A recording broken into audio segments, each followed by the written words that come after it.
नमस्कार, आप देख रहे हैं सिटी पोस्ट। मैं हूं अभिषेक मिश्रा।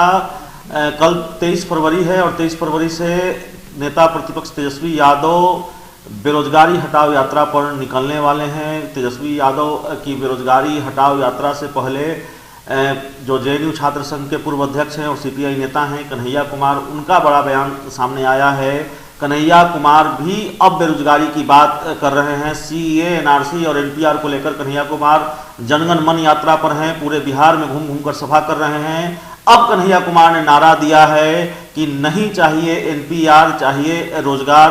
पटना के ज्ञान भवन में कन्हैया की प्रेस कॉन्फ्रेंस हुई है और कन्हैया ने कई अहम बातें कही है। तो उन्होंने रोजगार की बात कही है और सधे शब्दों में हमला विपक्ष पर भी है। कन्हैया कुमार ने कहा है कि सिर्फ सरकार को दोष देने से कुछ नहीं होगा, जिम्मेवारी विपक्ष की भी है और जिम्मेवारी जो विपक्ष की है वो जिम्मेवारी कहीं न कहीं निभाने में नाकाम साबित हुआ है विपक्ष। और ये स्थिति जो हम स्कूलों की बात करते हैं या फिर विश्वविद्यालयों की बात करते हैं, ये आज की नहीं है, पहले की है।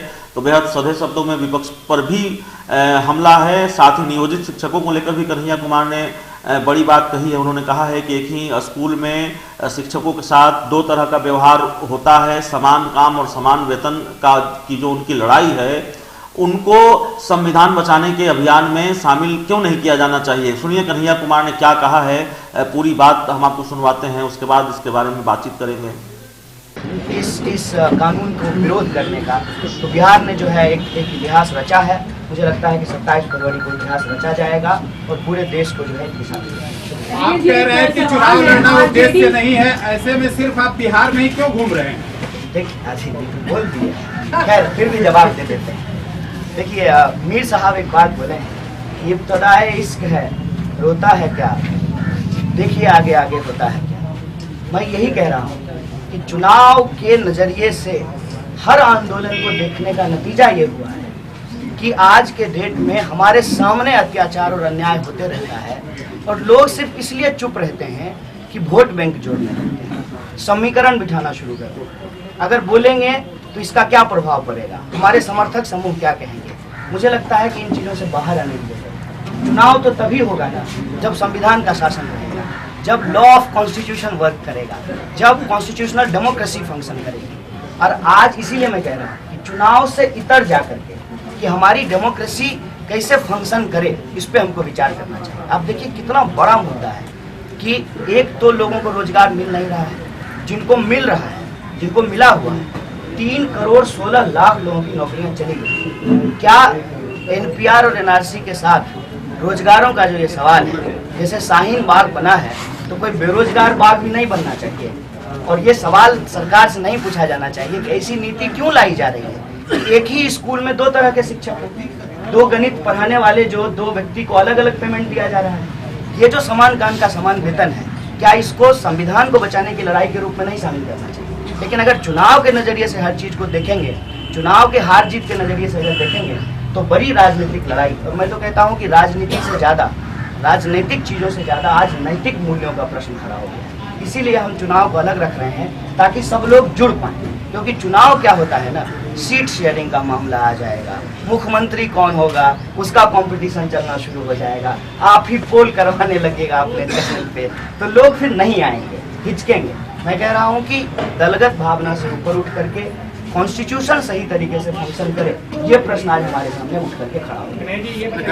जैसे आप भी अपने मन में कुछ कहने के लिए लेकर के आए हैं और मेरी बात को सुने बिना ही बस कहे जा रहे हैं। मैंने कहा कि जब हम यात्रा लेकर के गए तो पता चला कि क्या स्थिति है बिहार की, और हमने कहा कि ये जो लड़ाई है उसको इस तरीके से लड़ना पड़ेगा कि बिहार मांगे रोजगार, नहीं चाहिए एनपीआर। तो क्या आपका सवाल उसमें मैटर नहीं करता? देखिए यही है कि हर कोई अपने मन में कुछ बनाए हुए है जो सिर्फ कहा जा रहा है, कोई सुनने को तैयार नहीं, कोई मानने को तैयार नहीं। रोजगार किससे मांगेंगे बिहार में, ये मेरा सवाल ये है। रोजगार किससे मांगे? आप तो केवल अमित शाह मोदी को गाली देते हैं, कभी गाली किसी को नहीं, आप या जो भी कहते हैं आप ही सवाल उसको गाली नहीं कहते हैं, ठीक है, आप नहीं देते हैं, ठीक है, उसको कहीं आलोचना करते हैं।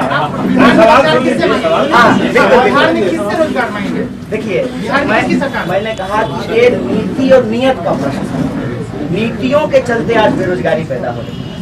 नीति जो है वो राज्य स्तर पे भी बनती है और राष्ट्रीय स्तर पर भी बनती है, तो स्वाभाविक रूप से सभी सरकारों से यह सवाल किया जाएगा।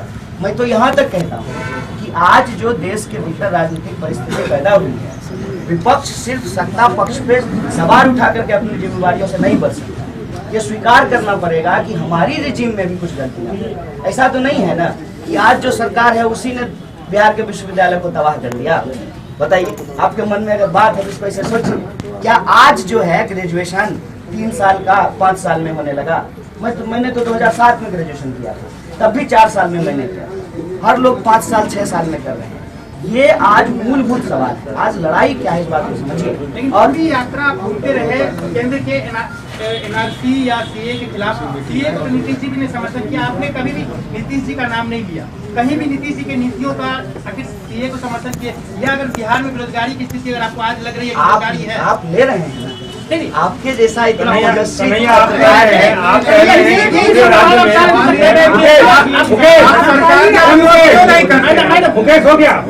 नहीं बोलिए, हम हैं, मेरे पास पूरा समय है। सरकार का लोगों से बात नहीं करते हैं, उनकी नीतियों पर सवाल क्यों नहीं उठाते हैं? लेकिन आप बिहार के हैं तो बिहार के कोर इश्यूज को क्यों नहीं उठाते हैं? अगर मान लीजिए आप सीए को सपोर्ट नीतीश जी ने भी किया, उनका नाम क्यों नहीं लेते हैं? आप लेते हैं केंद्र के। हमको ये तो नियोजित शिक्षकों के साथ भी खड़े हैं कन्हैया कुमार, और जिस तरह से नियोजित शिक्षक आंदोलित हैं उनकी संख्या बिहार में 4.5 लाख के आसपास है।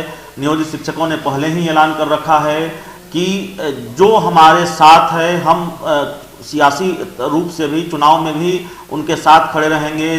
जिसकी वजह से हम आंदोलित हैं, जो हमारे साथ खड़ा नहीं है हम उसकी खिलाफत करेंगे। तो नियोजित शिक्षक बिहार चुनाव में भी सरकार की मुश्किलें बढ़ा सकते हैं, ऐसी बात लगातार कही जाती रही है। तो कन्हैया कुमार आज नियोजित शिक्षकों के समर्थन में उन्होंने बयान दिया है। दूसरी तरफ विपक्ष को भी नसीहत दी है कि विपक्ष की अपनी जिम्मेवारी होती है, उसको निभाया जाना चाहिए। और बिहार की जो आज स्थिति है जिसके बारे में बातचीत होती है, बदहाली की जो बातचीत होती है, तो वो बदहाल स्थिति पहले भी रही है।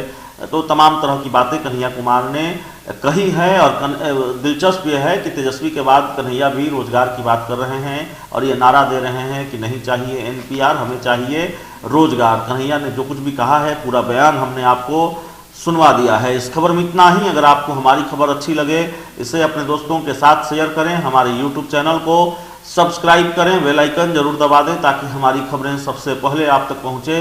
प्यार, समर्थन और सहयोग के लिए बहुत बहुत धन्यवाद।